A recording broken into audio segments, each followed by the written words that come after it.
I want to say something right at the start, and I want to say it plainly, because I have watched enough videos on this little tablet my granddaughter set up for me to know that most of what older people are being told about their bodies is coming from people who have never lived in one of these bodies. Those doctors you see online, some of them are wonderful, genuinely wonderful human beings, but they are 43 years old. They have never been 80.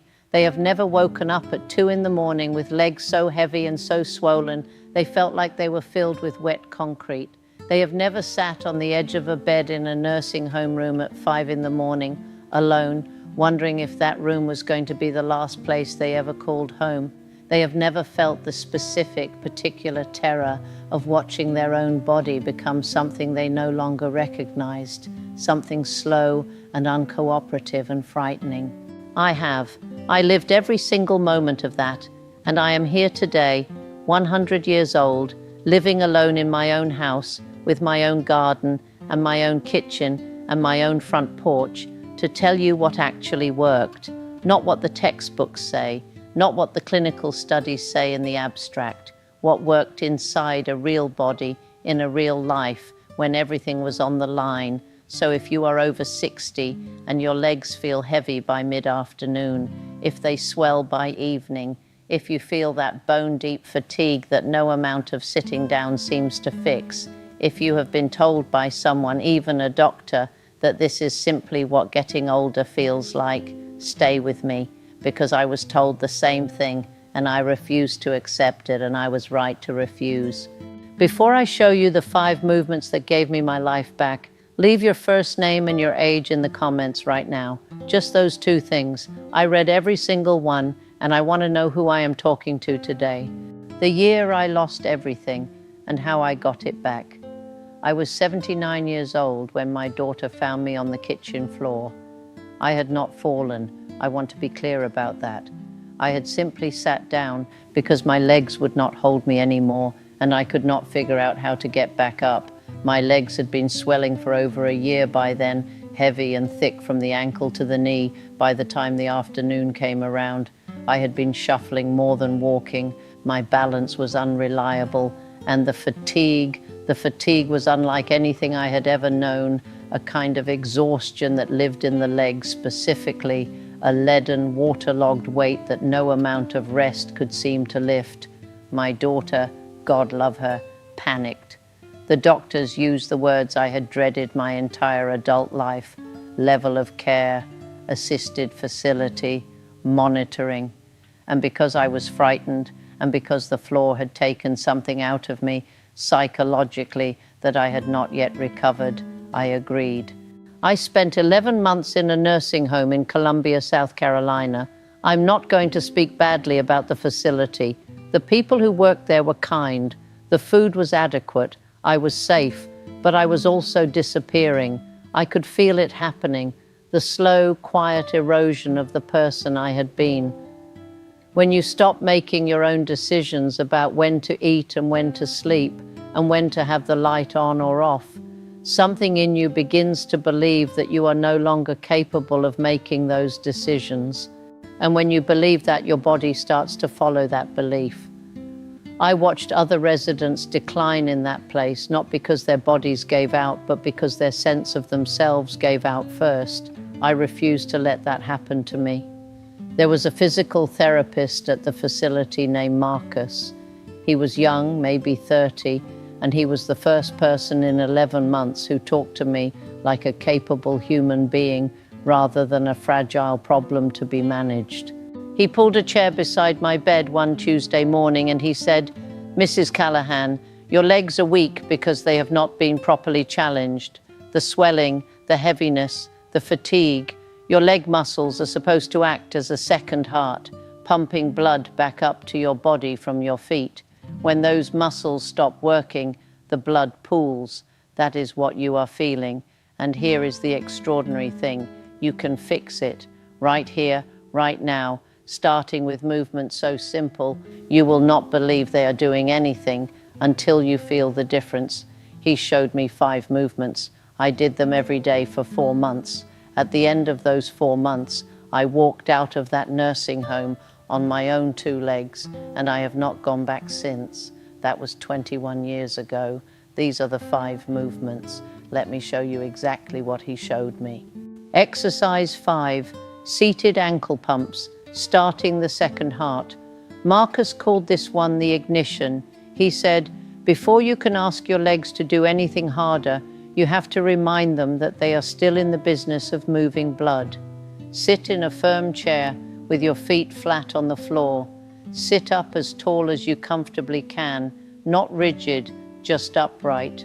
Now slowly lift both heels off the floor, pressing your toes down, and then lower your heels and lift your toes, pressing your heels down. Heel up, toe up, heel up, toe up, slow and deliberate, like the ticking of a very calm clock. Do this for 2 full minutes. It sounds like the most modest thing in the world, but the Cleveland Clinic has documented that this simple pumping motion activates the soleus muscle, which runs deep in the calf, and that muscle is directly responsible for pushing blood from the lower leg back up toward the heart. When it is not working properly, blood and fluid accumulate in the feet and ankles and calves. That accumulation is the swelling. That pooled fluid under pressure is the heaviness. That starved of circulation tissue is the fatigue. 2 minutes of this 3 times a day, morning, afternoon, and evening, begins to restore that circulation in ways that will be visible and feelable within days, not weeks. The mistake most people make, they do it too fast, bouncing rather than pumping. Slow it down. The slower and more deliberate the movement, the more fully the muscle activates and the more effectively the blood moves. Marcus said to me, Mrs. Callahan, you are not trying to win a race. You are trying to start an engine. I still do this every morning before I stand up from my bed. 100 years old, every single morning, 2 minutes of ankle pumps before my feet touch the floor. It is the first thing my legs do every day, and I believe that matters more than most people realize.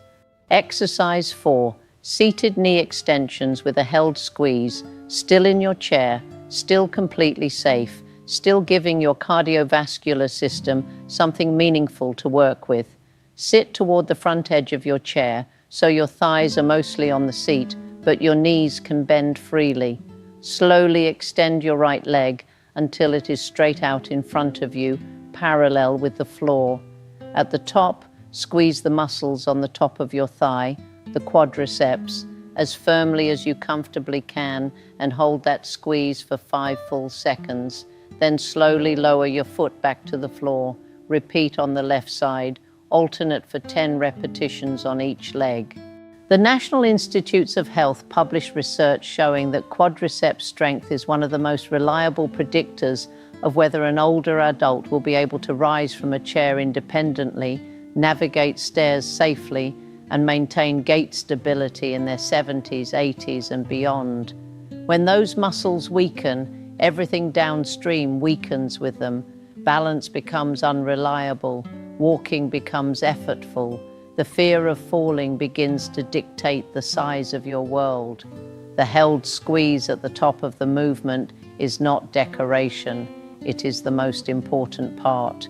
Isometric contraction, holding a muscle fully engaged for several seconds, recruits the deeper muscle fibers that typical movement misses, and those deeper fibers are exactly what atrophies first in the legs of older adults who have been sedentary.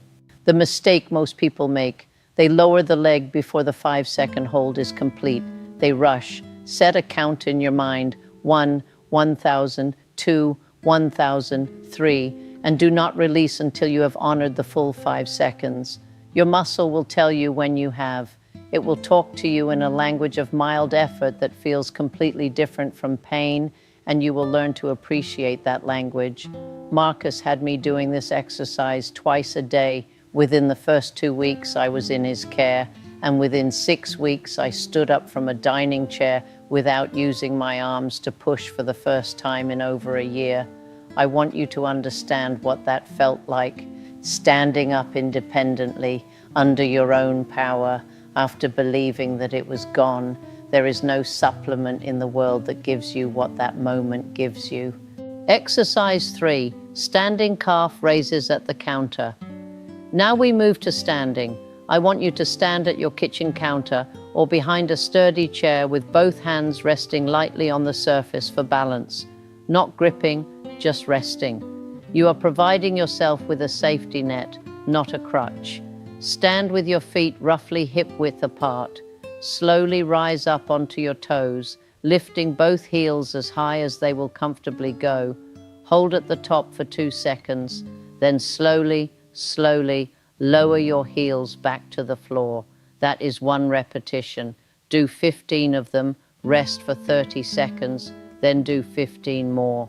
Harvard Health research and multiple studies published in the Journal of Applied Physiology have demonstrated that regular calf raises significantly improve venous return, the efficiency with which blood travels from the lower extremities back to the heart, and reduce the fluid accumulation in the legs that causes the swelling and heaviness that so many people in their 70s and 80s accept as simply inevitable. They are not inevitable. They are a symptom of underused muscles, and underused muscles can be rehabilitated at any age. The research is clear on this. Marcus was clear on this. And my own 2 legs at 100 years old are clear on this. The mistake most people make, they let their heels drop quickly. The lowering phase of this movement, the slow controlled descent of the heel, is where a significant portion of the benefit lives. Fight gravity on the way down. Take 2 full seconds to lower. Your calves will feel this in a way that the fast version simply does not produce. If rising onto both toes is uncomfortable, start with just raising onto your right toes, tapping the left foot lightly for balance, then switch. 1 side at a time is completely valid and completely effective. Exercise 4, sit to stand, the most important thing you can practice. Marcus looked me in the eye one morning and said, "Mrs. Callahan, if you can practice 1 movement every single day for the rest of your life, let it be this one, because the day you cannot stand up from a chair on your own is the day you lose your independence." This movement is exactly what it sounds like. You sit in a firm chair, you stand up, you sit back down, slowly, with control, with intention. But here is how you do it correctly. Scoot to the front edge of the chair, place your feet flat on the floor, hip-width apart, feet slightly behind your knees, lean your chest forward, what Marcus called the nose-over-toes position, so your weight shifts naturally over your feet. Then press through your heels and rise. No pushing off with your hands unless you truly need to. At the top, stand fully upright, squeeze your glutes gently, then slowly lower back down with control until you are seated. 5 repetitions, rest, 5 more. The Mayo Clinic has called this movement the sit-to-stand transition, one of the most functional assessments of lower body strength, balance, and independence in older adults. It works the quadriceps, glutes, and core simultaneously.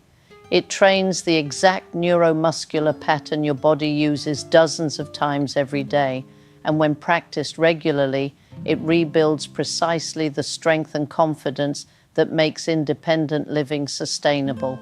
The mistake most people make, they drop into the chair instead of lowering with control. The lowering, the eccentric phase, is arguably more beneficial than the rising. Resist the pull downward. Take 3 full seconds to lower yourself back to the seat. Do this 5 to 10 times every morning before you leave the kitchen. Use the kitchen chair. No special equipment, no gym, just you and a chair and the daily practice of getting up under your own power. When I left that nursing home, I could do 3. Today I do 15 without stopping. The progression is real and it is available to anyone who shows up for it consistently. Exercise 1, the walking sequence, bringing it all together. The final movement is not one position but a sequence, a way of moving through the first 10 minutes of your morning that integrates everything above and adds the most powerful ingredient of all, forward motion with intention. Here is how it works. First, Do your ankle pumps for 2 minutes, seated before you stand. Then stand up from your chair using the sit to stand technique. At the counter, do 10 calf raises. Then begin walking, slowly, deliberately, with attention to how your foot rolls from heel to toe with each step, for at least 5 minutes through your home, down the hallway and back, through the living room, around the kitchen. Not fast, not purposefully slow either, just moving, awake, present. This sequence does something that no single exercise can accomplish alone. It restores the full circulation loop, from the ankle pumps that activate the deep calf muscles, to the calf raises that reinforce venous return, to the sit to stand that fires the larger muscle groups, to the walking that ties the entire system together and trains it to function as it was designed to function. Marcus told me, "Your legs want to work. They have always wanted to work. They just need you to ask them." I have asked mine every morning for 21 years. They have never let me down. The secret gift, the part nobody else is going to tell you now.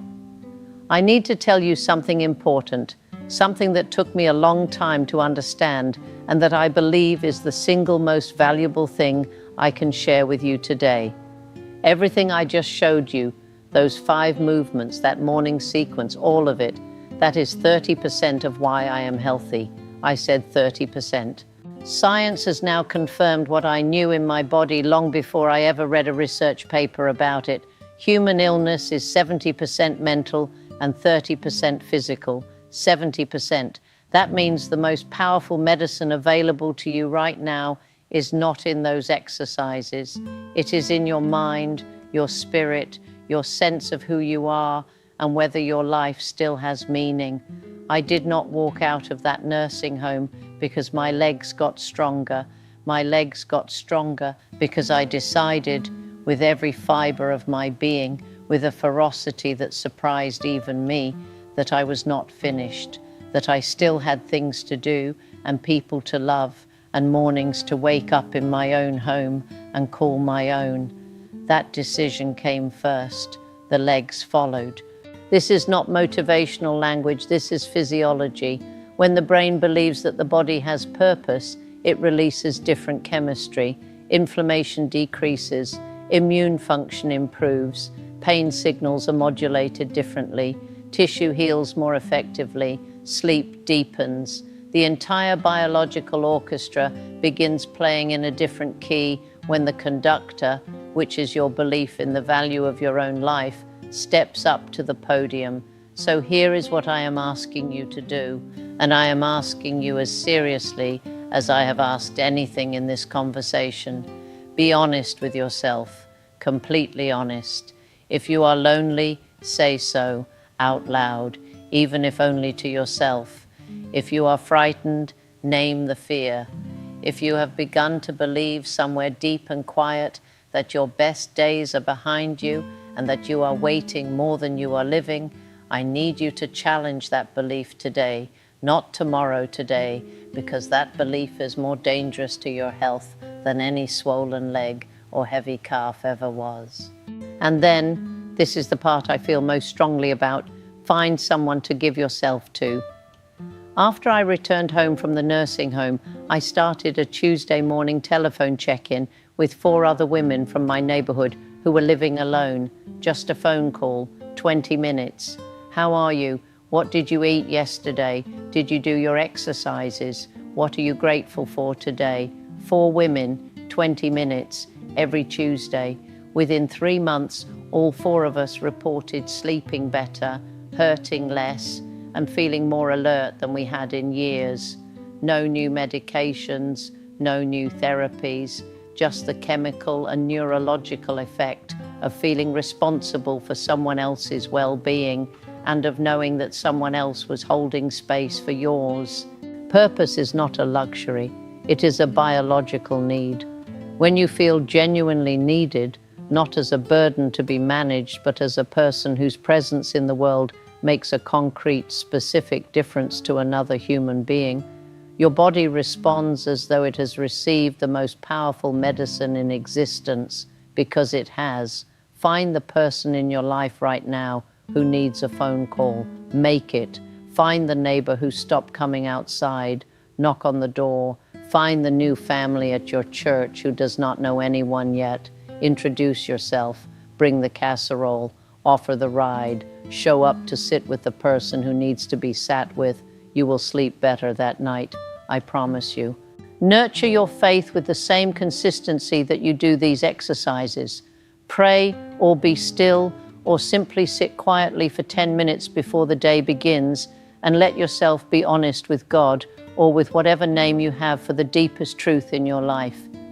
I have done this every morning for as long as I can remember, and I believe it is the reason I have been able to carry difficulty without being destroyed by it. The patience that keeps you showing up on the mornings when your legs ache and your motivation is low, that patience does not come from willpower. It comes from something quieter and steadier than willpower. Tend it, water it. It will not let you down. My name is Dorothy Mae Callahan. I am 100 years old. I spent 11 months in a nursing home at 79, and I walked out under my own power, and I have been walking ever since. The doctors on YouTube are wonderful, but they have not been 80. I have been 80 and 90 and now 100, and I am telling you from that place of actual lived experience. Your body is more willing than you know. Your spirit is more resilient than you have been given credit for. And your life right now, exactly as it is, still has something significant left to give and to receive. Start with one movement tomorrow morning, just one. Do it the next day too, and the day after. And somewhere in the doing of it, day after ordinary day, you will find something you thought was gone. It was never gone. It was waiting. Tell me in the comments, which symptom speaks to your experience the most right now? The heaviness, the swelling, or the fatigue? Just one word is enough. And if this reached something in you today, share it with someone who needs to hear that walking out is still possible. Subscribe, because we are not done talking yet, not by a long way.